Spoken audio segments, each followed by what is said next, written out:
Olá, crianças! Vamos iniciar nossa aula de História e hoje nós iremos aprender sobre as revoltas que aconteceram aqui no nosso Brasil, devido à exploração de ouro, começando pela revolta de Beckman, que aconteceu lá no Maranhão em 1684. Aquela que ficou marcada contra o abuso das companhias de comércio lá no Maranhão. Ela foi feita pelos colonos, em descontentamento com a exploração da Companhia do Comércio lá do Maranhão. Os colonos até acabaram com a companhia, porém o governo português sufocou a revolta e prendeu os principais líderes. Beckman foi condenado à forca. Vamos agora à Guerra dos Emboabas, que aconteceu lá em Minas Gerais em 1708. Aconteceu porque os bandeirantes descobriram ouro em Minas Gerais e acharam que as minas deveriam pertencer apenas a eles. Com isso, foram formados dois grupos inimigos, o chefiado por Manuel Barba Gato e o dos Emboabas, chefiados por Manuel Nunes Viana. Os Emboabas prepararam uma emboscada para os paulistanos e muitos morreram. Os paulistas tiveram, então, que dividir a exploração de Minas com os habitantes da região, e dessa forma muitos paulistas saíram à procura de ouro em outras regiões da colônia. Agora iremos aprender sobre as Guerras dos Mascates. Ela aconteceu lá em Pernambuco em 1710. Ela era uma rivalidade entre os senhores do engenho de Olinda e os comerciantes de Recife. O governo português, por meio do governador nomeado Félix José Machado, pôs fim a esse conflito, mantendo a independência de Recife e tornando-a no ano de 1711 na capital de Pernambuco, no lugar de Olinda. Iremos agora falar sobre a revolta de Felipe dos Santos. Ela aconteceu em Minas Gerais em 1720. Ela ficou conhecida como o conflito entre colonos e as casas de fundição. Ela ocorreu em Vila Rica, atual cidade de Ouro Preto.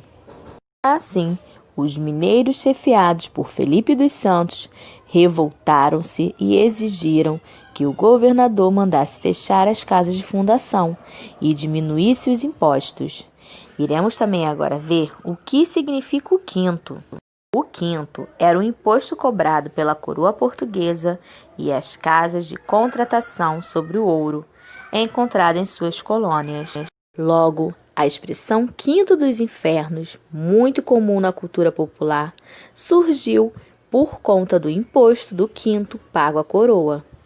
E logo, a revolta de Felipe dos Santos terminou com a sua morte e enforcamento e esquartejamento do próprio.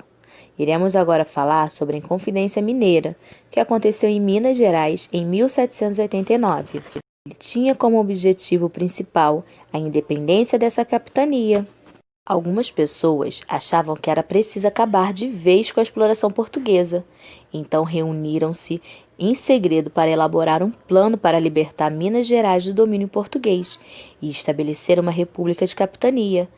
Aí surgiu os Inconfidentes, que eram pessoas ricas e instruídas, mas havia entre eles pessoas que não tinham muitas posses, como Joaquim José da Silva Xavier, também chamado como Tiradentes, porque ele tinha como profissão dentista. Entre eles existia um rapaz chamado Joaquim Silvério dos Reis, que traiu seus companheiros e denunciou ao governador de Minas Gerais. A derrama ela foi suspensa. Derrama era a cobrança de impostos atrasados, e os Inconfidentes foram presos.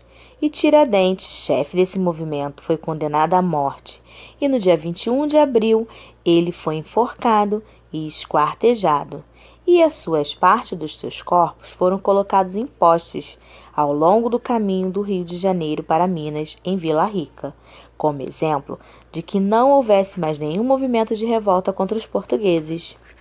Logo, a atual bandeira de Minas Gerais é baseada na bandeira que seria adotada após a Inconfidência Mineira e a independência do Brasil.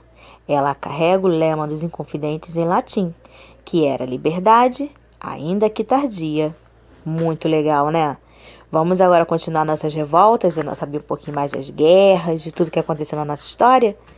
Vamos ver agora A Conjuração Baiana ou Revolta dos Alfaiates, que aconteceu lá na Bahia em 1798. Ela surgiu da insatisfação dos habitantes da antiga capital do Brasil, após a transferência para o Rio de Janeiro. E mais uma vez um traidor contou ao governador a hora, o dia e o local em que iriam se realizar as reuniões, e a revolta foi descoberta. Muitos revoltosos conseguiram fugir, outros expulsos do país e outros foram condenados à morte. As autoridades portuguesas aplicaram penas mais duras nos membros mais pobres, enquanto penas mais brandas nos membros mais ricos. E os líderes, os 4 principais líderes, eles foram condenados à morte. Agora que nós já aprendemos um pouquinho sobre toda a nossa história, vamos lá no nosso livrinho e fazer as atividades propostas, ok? Faça com atenção e qualquer dúvida que venha a surgir pode estar me chamando, tá? Beijos e fiquem com Deus.